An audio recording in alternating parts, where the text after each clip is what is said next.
மலைவாழ் மக்கள்னு சொல்கிறோம். நம்மளை விட, நம்ம தமிழ்நாட்டை விட வடகிழக்கு மாநிலங்கள், ஜார்க்கண்டு இந்த மாதிரி இருக்கிற பகுதிகளெலாம் கடுமையாக பாதிப்படுறாங்க. ஏன்னா நிலக்கரியிலிருந்து பல்வேறு இரும்பு கனிமங்கள் வரைக்குமே இந்த அணுக்காக இருக்கக்கூடிய அந்த தாதுக்கள் எல்லாமே அங்கே தோன்றிடுக்குது. அங்கே வந்து ஒரு பக்கம் வந்து அந்த நிலங்கள் அவங்களுக்கு சொந்தம் கிடையாது.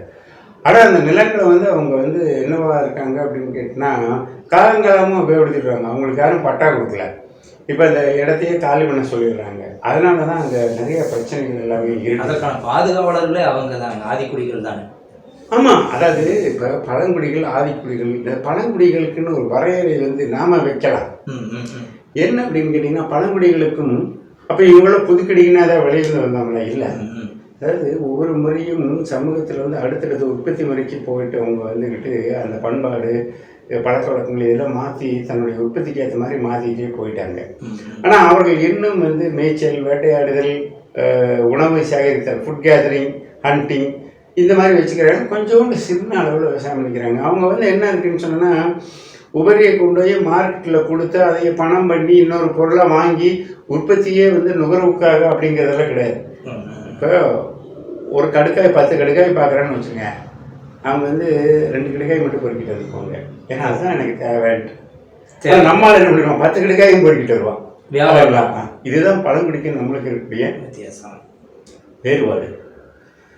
அப்போ இந்த பழங்குடிகள் என்பவர்கள் வந்து இப்போ நீங்கள் அந்த சொன்ன காலங்காலமாக அவர்கள் தான் இருந்தார்கள் என்று சொன்னாங்கன்னா, அவங்க இந்த காடுகளை பார்க்குற பார்வை வேறு, நாமும் பார்க்குறோம். இதே பார்வை தான் வந்துக்கிட்டு விவசாயம் பண்ணுறவங்க வந்துக்கிட்டு அவங்களுக்கு வாழ்வாதாரமே அதுதான். இப்போ நிலம் சொந்தக்காரன் 3 ஏக்கரா இருக்குது அப்படின்னா, ஏற்கனவே நான் பேட்டியில் சொல்லியிருக்கேன், கூலி வேலைக்கு வர்றவங்க இதில் ஒரு 3 ஏக்கர்லாம் இருப்பாங்க, அங்கே ஒரு 3 ஏக்கரா, அங்கே அப்படி எல்லாம் இருக்கும்போது எல்லாத்துக்கிட்டும் அவங்க தங்களுடைய உழைப்பை விற்பவர்களாக போகிறாங்க.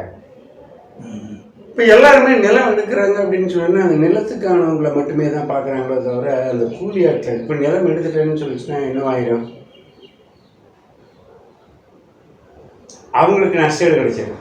கூலி ஆட்களுக்கு நில சொந்தக்காரர்கள் இல்லை.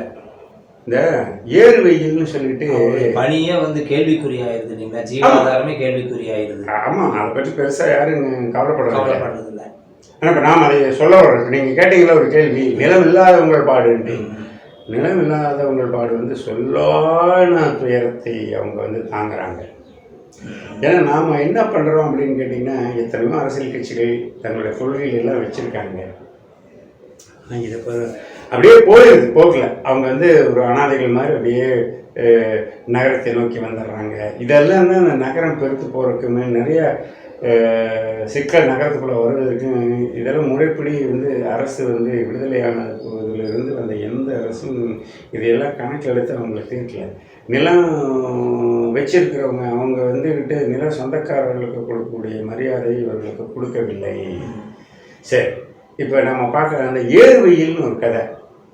சரி சரி, ஏறுவெயில் அதாவது இந்த அது பேர் என்ன, முருகன், பெருமாள் முருகன் ஏறுவெயில்னு ஒரு கதையை இருப்பார். ஏன்னா எல்லாமே மாதர்பாகன் கதையை சிக்கல் பண்ணிட்டாங்க.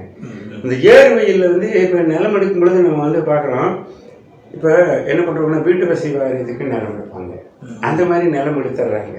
இப்போ இன்னும் நிலம் எடுத்த உடனே வந்து அந்த ஏறுவெயில் கதையில் வந்துக்கிட்டு அவங்ககிட்ட கூலிக்கு வேலை செஞ்சவங்க வந்துட்டு என்ன பண்ணுவாங்கன்னா, அது வரைக்குமே நல்ல சொந்தக்காரராக இருந்தவங்ககிட்ட கொஞ்சம் எங்களுக்கு வந்து ஆரியம் கொடுங்கன்னு கேட்பாங்க. ஆரியம்னா நம்ம பக்கம் வந்து ராய்.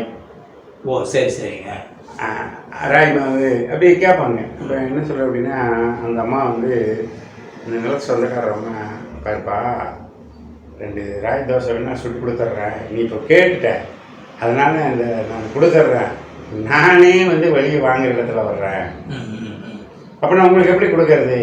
அப்போ இதுக்கு முன்னாடி என்ன உறவு இருந்ததுன்னா, இவர்கள் வந்துட்டு உற்பத்தியாளர்களாகவும் அவர்கள் கூலிக்காரர்களாகவும் இருந்த பொழுது கூலி வாங்கிட்டு கூட இவங்க ராய் மூட்டையோ இந்த மாதிரி வேறு ஏதோ தானியங்கள் வீட்டில் இருக்கும் பொழுது இவங்க வந்து கேட்டாங்கன்னா, உங்களுக்கு என்ன உறவுன்னா இந்தாப்பா அப்படின்னு எடுத்து கொடுத்துருவாங்க.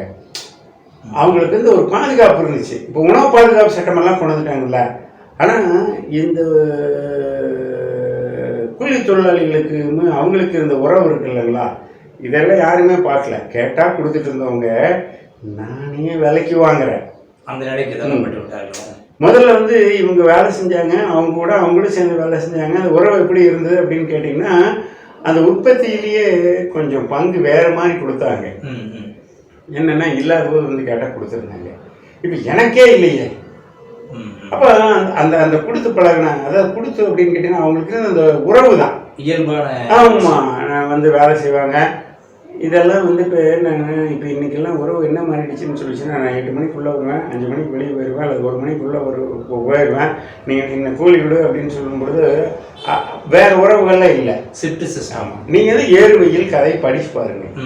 நான் ஏன் இதையை சொல்கிறேன் அப்படின்னா, இப்படியும் அந்த பெருமாள் முருகன் கதை எழுதியிருக்கிறாரு அப்படின்னு சொல்கிறதுக்கு தான். நான் அதில் என்னென்னா உணவு பாதுகாப்புன்னு சட்டம் கொண்டுறீங்களே, இந்த உணவு பாதுகாப்பை உற்பத்தியாளரும் கூலி தொழிலாளியும் எப்படி வந்துக்கிட்டு இதை தங்களுக்குள்ளே தீர்த்து கொண்டாங்கன்னு பார்க்கணும். அப்போ இந்த நிலம் என்று பேசும் பொழுது இந்த நிலத்துக்குள்ளே வந்து இவ்வளோ உயிரோட்டமான உறவுகள்